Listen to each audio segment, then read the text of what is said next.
Hello, everyone. This is Matthew Jacobs with Ohio Weather Specialist, and today I'm joined by Christine Welgus from the National Weather Service in Paducah.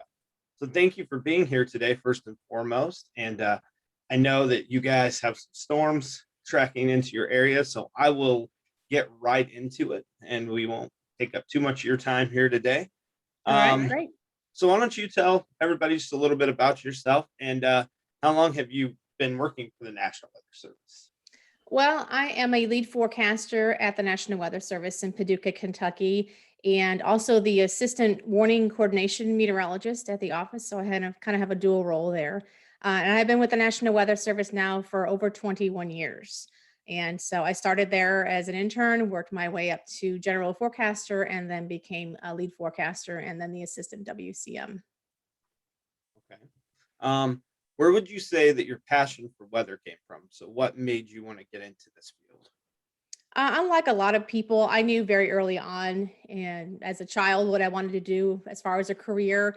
Probably in the fourth grade, I had the privilege of having a teacher who was actually a nun. I went to a Catholic school, and one of her jobs for me was take a look at all these magazines and go through and look through all the pictures. And I want you to cut out all the pictures in these magazines for me. I'm like, okay, whatever. And I came across an article in a National Geographic magazine about tornadoes and talked about the Fujita scale and all that. And I became fascinated by that. And I had already been into storms. My dad and I spent countless nights and days on the front porch looking at storms, watching storms. So I already had an interest that was pretty deeply rooted from a young age. And then when seeing the tornadoes and learning about the tornadoes, that kind of just sparked my interest in all of that.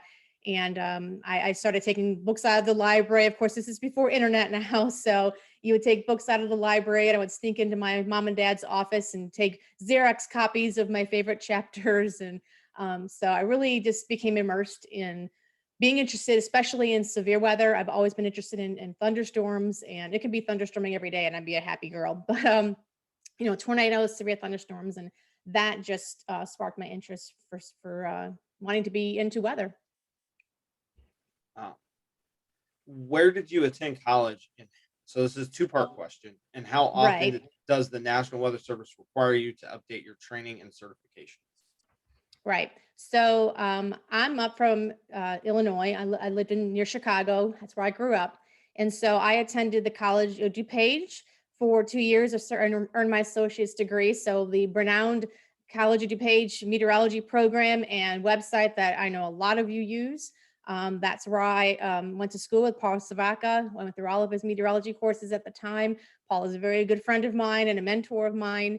And so I earned my associate's in science degree at the College of DuPage, got all my math and science out of the way at the college, at the junior college level, and then went on to Northern Illinois University, where I received my bachelor's in science, major in meteorology. And I spent 2 years at NIU. So, and the National Weather Service, the training never stops. We always have a slew of training to complete. In fact, that's what I was doing all this morning, is trying to catch up on some of my training. Every quarter we have a list of training modules to do that is based on a certain subject matter. Like right now we're dealing a lot with mesoscale meteorology, mesoscale analysis.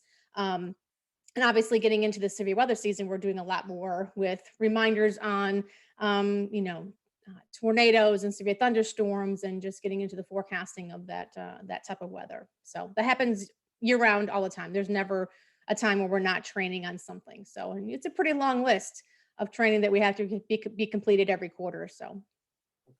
Very good. Very good.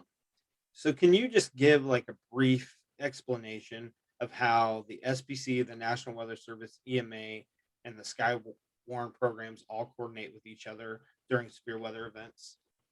Well, essentially, SPC is tasked with watching the entire country to outlook areas that they deem probable for severe weather. So you all know about the convective outlooks and the mesoscale discussions that they put out every day, multiple times a day.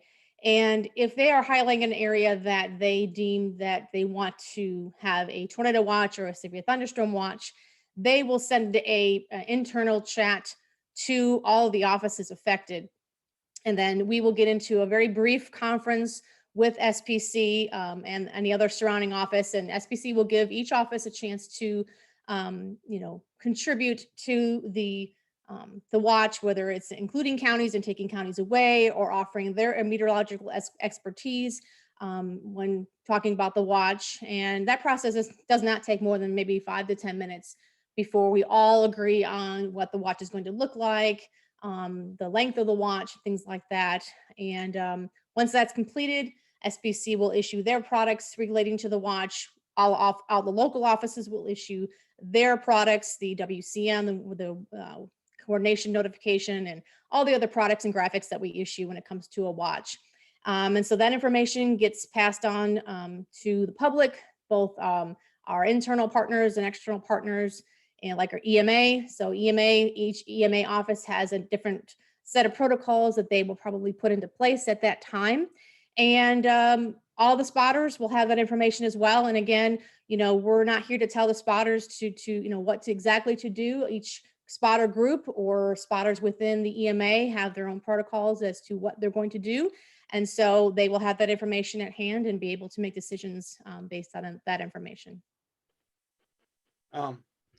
So when forecasting for possible severe weather events, what types of things do you look for to determine possible target areas for severity?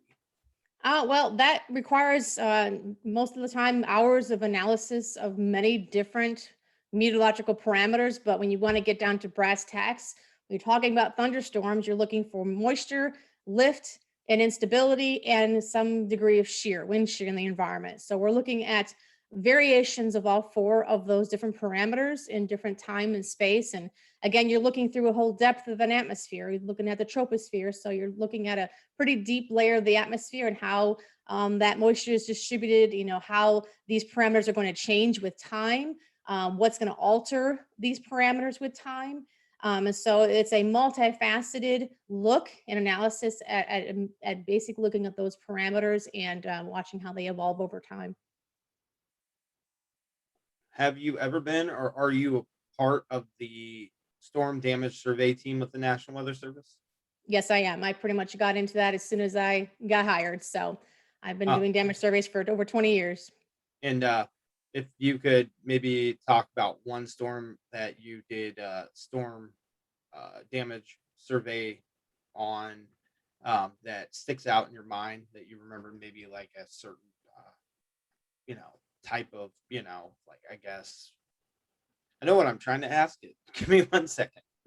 Um, like where you came across destruction, or maybe uh, you found like somebody who rode out a huge tornado in a bathtub, or just a story like that maybe that sticks out in your mind. Probably one of the biggest, and I know this was another question on your list, is the most impactful weather event that probably occurred in your career. And I would have to say the Evansville, Indiana tornado back in November of 2005. I was fairly new as a forecaster, and so to have that kind of event, that caliber of an event happen in your career, it's usually like a once in a lifetime career type of thing where you have a tornado that impacts so many people. On that day, we had an EF3 tornado that occurred about 2 o'clock in the morning. And I was the primary warning forecaster for that event. And unfortunately, because it happened in the middle of the night and people were not able to be alerted in normal means. This is before before the cell phones alerts and all that. And 25 people lost their life. And the next day, after having a few hours of sleep, having to get up the next morning and be ready to do damage surveys, because not only did we have the tornado in Evansville or near Evansville, we had a tornado south of there with similar strength. So I was initially set to go on that damage survey. And when I returned, they basically said, okay, well, get ready. You're going to be sent back up to Evansville and help out the crew there. Because when you have an EF3 tornado, it's not going to be, one day and you're done with the survey. It takes multiple days to do that survey. And, we did an aerial survey of that event. And, at one point, you're trying to figure out, do we go AF4? So really taking a look at the hardest hit areas. And so I think that was my first time ever being on a major, strong tornado with that many fatalities. The amount of media personnel was unbelievable. I mean, this got national attention, obviously. And so to be dealing with that and, dealing with all of the damage. And I remember one particular house where there wasn't much left of the house, but the occupants took refuge in a bathtub. And lo and behold, that was the only wall left standing, was right there where the bathtub was. So that was very surreal to see that. And just knowing, getting right not far from that house was a modular home that was completely destroyed, and the entire family lost their lives in that particular house. And it was extremely sobering to see something like that. So, um, you know, people that meteorologists, people don't realize the struggles on our end psychologically. It takes its toll. I probably could have used some therapy after all of that, but I got through it. And the reason I ask this next question is I have a lot of people that ask me this being on a weather team. Um, can you explain to us why the National Weather Service chooses to use storm damage to determine the strength of a tornado as opposed to wind speeds? Do you feel like this Well, is the correct? Oh, go ahead. We can break it up into. yeah. Well, the Fujita scale is a damage based scale. Mhm. So it's very rare that we actually have actual wind measurements from an actual tornado. So unlike storm damage, you know, most of the time you have some kind of damage indicator that helps you um, with try to figure out what the wind speeds were. So unless you have an actual wind speed measurement, which is usually not available, you have to go based on the damage.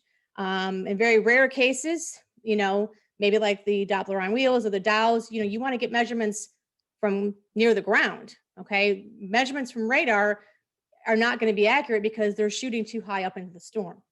So you're not getting ground level winds, which is what you need to determine the strength of the tornado.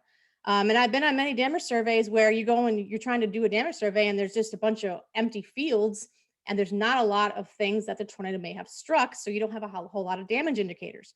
So that makes it more difficult to ascertain how strong the tornado was because there's not a lot of damage to help you with that. So that's why it's based on damage, is because we don't have a way to measure the winds in the tornado. So And and I know you have the questions in front of you. I have a lot of people that bring up the El Reno tornado, where I believe it was the Dow and Dr. Josh Warman.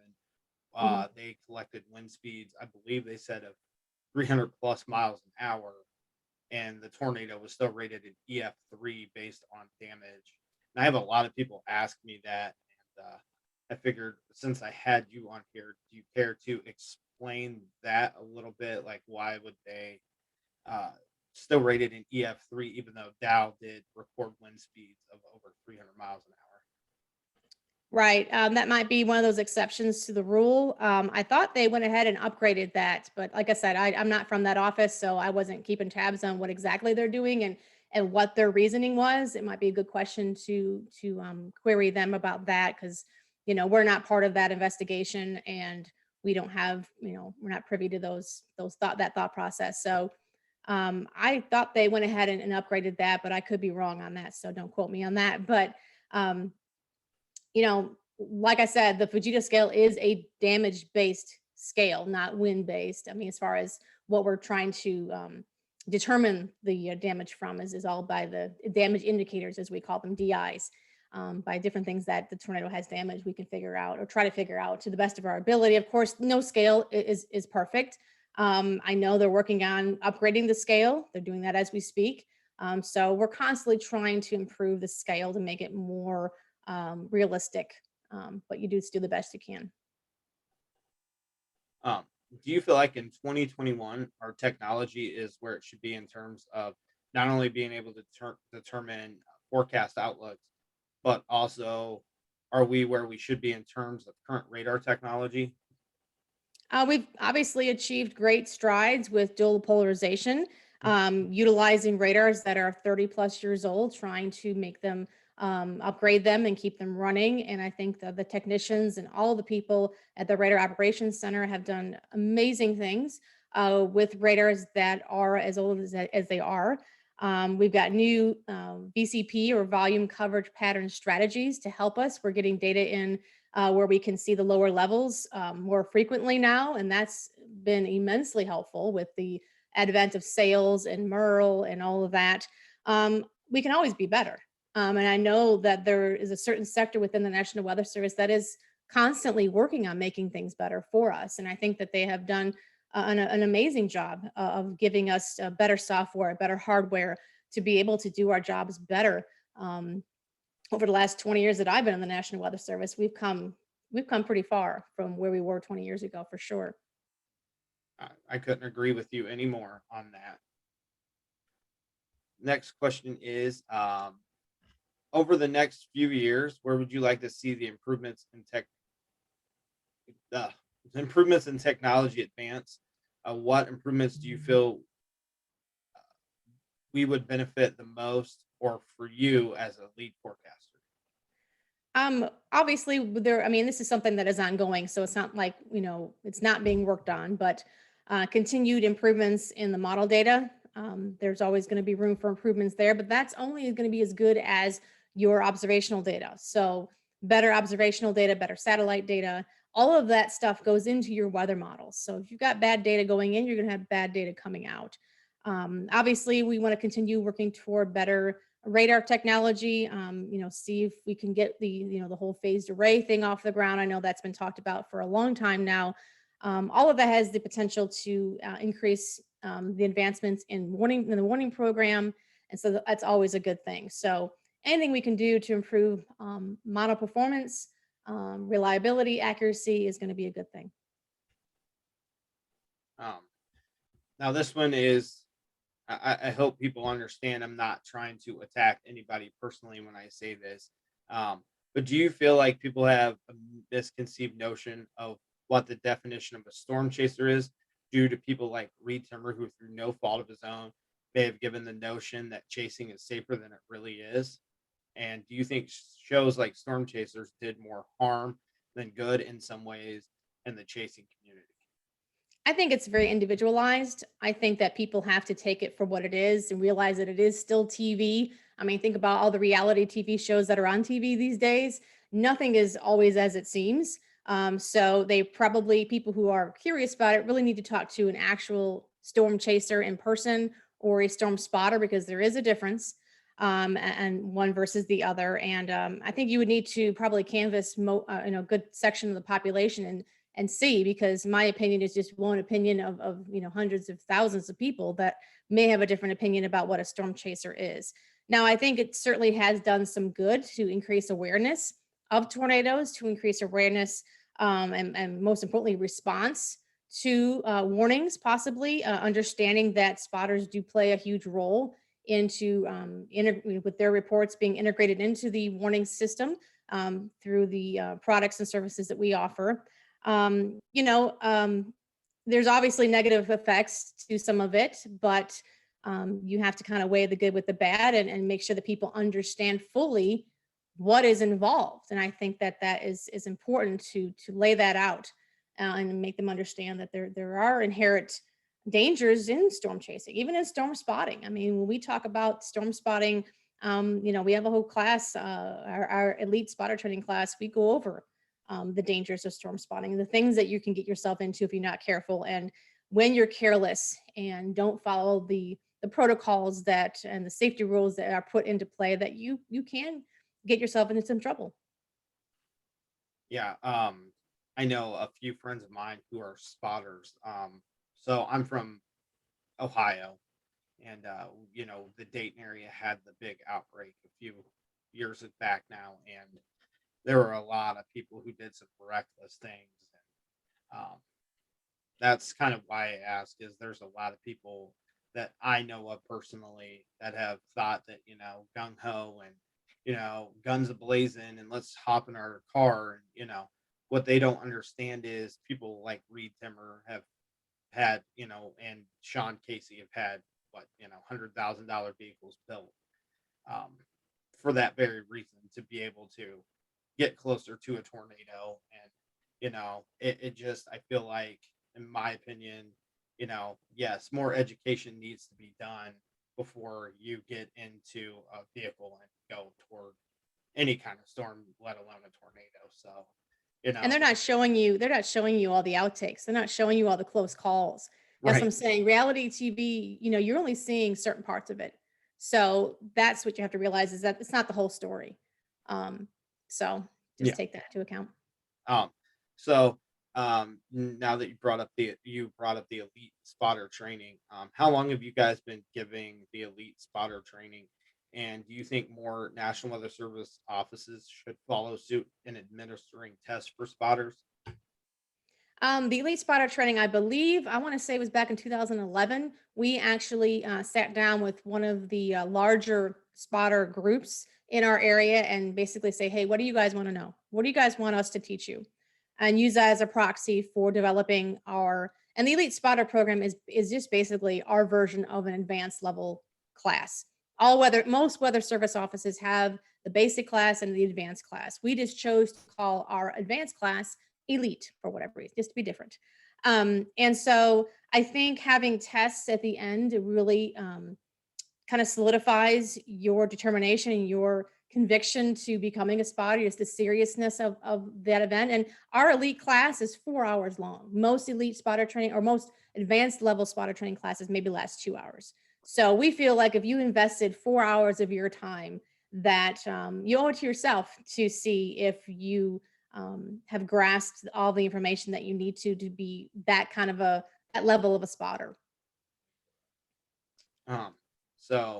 Um, how has your office been impacted due to COVID-19? And how have you guys adapted from working from home? Well, obviously, we can't do our jobs from home. All of everything we do from home. So the forecasting aspect, all the warnings and watches, and all the operational type jobs that we do still have to be done at the office. Now we are limiting the number of people. So with the way we work shift work, all the forecasters work shift works. We have three main shifts: day shifts, evening shifts, and midnight shifts. So when sometimes we have a substantial overlap, like maybe 2 hours of overlap between the shift that's already on duty and the shift that's already coming in. So we may spend the first hour or two working from home and then coming in, relieving the shift, and it's kind of like two ships passing in the night. Brief them, get out the door. So that's how we've been kind of running operations. The regular support staff are your electronics technicians, your information technology officers, your manager staff. Most of them are working from home and able to do the majority of their work from home. And they will come in periodically when needed, or when they have to. And so that's kind of how we've been running. Now, I have been something that I started up when COVID started was virtual school talks. So obviously I can't go into classrooms and provide talks, but teachers can fill out a Google form, and I've probably done maybe 50 or so virtual school talks just over the last several months. And they're winding down now since school is getting close to being over. But that is one way that we try to reach out. And we've also been doing some things we call NWS mini courses. In fact, I've got a radar course coming up next Monday, where we just have these little 1 to 2 hour classes just to, offer them to the public as a way to say, hey, we're still here. We still want an opportunity to connect with you all. And so we've done a lot of those over the last several months as well. Um, so we're going to wrap up here with just a few, um, the last few questions. Um, what advice would you give to anyone who is thinking about the possibility of going into the meteorology field? And what did you find to be the biggest challenge while going through school? Well, believe it or not, my strengths were not in math and science, which in a STEM field, you definitely want to have good math skills, good science skills, which I did not have at the time. And I actually contemplated not even going into meteorology because I was so poor at those things. But I would say that use me as an example. You can persevere if you put the work into it. To say that I worked my butt off is an understatement. In college, I mean, I was come back from class, I'm studying and studying for tests, and understanding, reading books, taking books out of the library. And what you all at your age, and the kids that are in college, or even in high school right now, you really need to harness the power of the internet. Okay. I did not have the internet. I didn't have a way to look up professors' blogs and YouTube videos on different ways to understand deriving this equation, or all the things at your fingertips. Grab them and use them. whether it's videos, whether it's going on universities' websites. Teachers have their syllabuses and blogs and things like that online. There's so much that you can grab to help you understand the concepts that you need to get through the classes that you will need to get through to earn your degree. So create a group of people around you to surround you, to support you, to bounce ideas off of, to study with, to keep you on track. Because you're going to be, wanting to stray one way or the other. Have that accountability group with you to help you through that. So that's probably one of some of the best advice I can give you, and stay with it. The more you can do, obviously the number of meteorology majors and the number of meteorology jobs is sometimes a little lopsided. But there are a lot of different fields you can get into. A lot of people want to get into the National Weather Service, and it's a federal job. You have private meteorology jobs. You've got broadcast meteorologists. There's forensic meteorologists. There's military meteorologists, agriculture. There's lots of different other fields to get into having a meteorology degree. So explore those options. Um, very well said. Um, I'm an audio video major, so when you said broadcast media, yeah, and you know, I like to joke. I do a lot of camera work, a lot of I operate switcher boards and stuff like that. I like to joke my end of it. A trained monkey could do my job, where people like you, and then like the forecasters who actually have to understand, have a good knowledge of it. You know, yeah, there is a lot of hard work that goes into it. So, Absolutely. yep, just you keep plugging away, and no matter how hard it seems, like you said, surround yourself with good people, and make sure that you have people to uplift you through the bad times. Yeah, there's always another answer out there. Like I said, I had to go to the library and take out a book. All you have to do is go and search the internet and try to figure out different ways. I had one teacher, one TA, and a library full of minimal books on meteorology. And so if I had the internet like it is today, back then, I would have sailed right through, I'm sure, because I'm very conscientious and very dedicated. And I know that it would have been a lot easier for me. So utilize the stuff that you have available to you. Um, so I want you to give us your best pitch on why anyone should join the Skywarn program. Well, the whole premise of the Skywarn program is that you are volunteers who are our eyes and ears in the field. There are limitations with what we're able to see on radar, and you all help fill in those gaps for what we can't see. And so we don't have webcams everywhere. We don't have an ability to see what a storm may or may not be doing. And more importantly, the information that you provide to the National Weather Service, if it is accurate and if it's timely, those very, very important two things that I really press when I teach spotter training classes is it's got to be accurate, it's got to be timely. To be able to integrate that information into our warnings and our statements, because having a tornado warning out for a specific area is fine. But when you can integrate, hey, we've got reports of damage, we've got reports of injuries, we've got an actual report of a sighting of a tornado, and you put that into a warning, you're going to increase response. And the whole point of the warning program is the protection of life and property, right? So the more information you can put into those warnings and put into those statements, the updates to the warnings to say, hey, we've got actual concrete information that this is happening. People are going to get up off the couch and get into their basement when they have that kind of concrete information. That's the whole goal.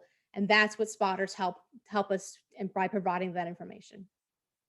And this is the part in time of the interview where I step back and I allow you to plug any social media website or upcoming training programs that you would want the public to know about. Well, our website is www.weather.gov. And then from that website, you can click on where you live in the country, and you will go down to the local office that serves your area. There's 122 offices that serve the United States and surrounding locations. And so you just got to figure out what weather office serves your area. And that's where you can get your local forecast, watches and warnings, advisories, and all that.